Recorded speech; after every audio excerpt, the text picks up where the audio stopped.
মহান আন্তর্জাতিক মাতৃভাষা দিবস উপলক্ষে আয়োজিত চট্টগ্রামের বহুল জনপ্রিয় cricket tournament Purbabari premier league PPL এর ফাইনাল জাঁকজমকপূর্ণ জমজমাট অনুষ্ঠানের মধ্য দিয়ে অনুষ্ঠিত হয়েছে। শেষ খেলার প্রতিটি মুহূর্তে ছিল টান টান উত্তেজনা। এতে শত শত দর্শক পছন্দের দলকে করতালির মাধ্যমে উৎসাহ প্রদান করে। এই লিগে মোট ৬টি দল অংশগ্রহণ করেছিল। ফাইনালে চিরপ্রতিদ্বন্দ্বী দুই দলের খেলায় লি স্ট্রাইকার্সকে ১৯ রানে হারিয়ে এবারের চ্যাম্পিয়ন হয় পূর্ববাড়ি ভয়েস। যদিও নির্ধারিত শর্ত মোতাবেক পুরস্কারের অংশ হিসেবে এই দুই দলই যাবে আনন্দ ভ্রমণে। সিদ্ধান্ত নিতাম, কিন্তু যেহেতু টস হারিয়ে গেই, আল্লাহ সহায়ক, যা কপাল আছে তাই হবে। আমরা ফিলিং পেয়েছি, এখন সবার বেস্ট সবাই দিব।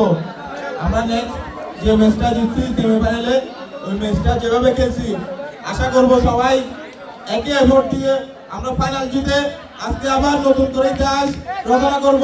নামছি ইনশাআল্লাহ, পুরোটা যখন খেলছি সকাল থেকে খেলছি, কালকেও খেলছি, ইনশাআল্লাহ কাপটা আমরাই নিয়ে যাবো ইনশাআল্লাহ। শুক্রবার ২১শে ফেব্রুয়ারি রাতে নগরের বন্দর থানাধীন আবিদর পাড়ার পূর্ব বাড়িতে অত্র এলাকার ছোট ভাই ও বড় ভাইয়ের উদ্যোগে এই খেলা অনুষ্ঠিত হয়।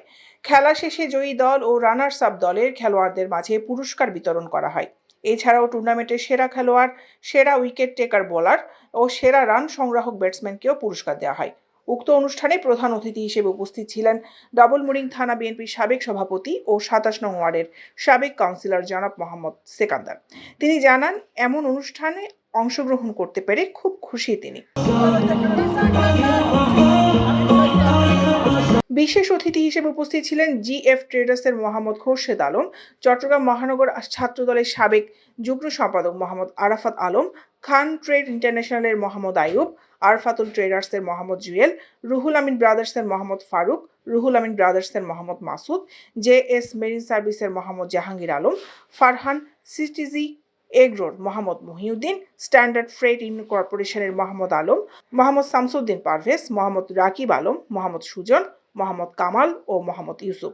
অনুষ্ঠানটি সঞ্চালনা করেন মোহাম্মদ আলিম। দৈনিক আজাদী নিউজ ডেস্ক।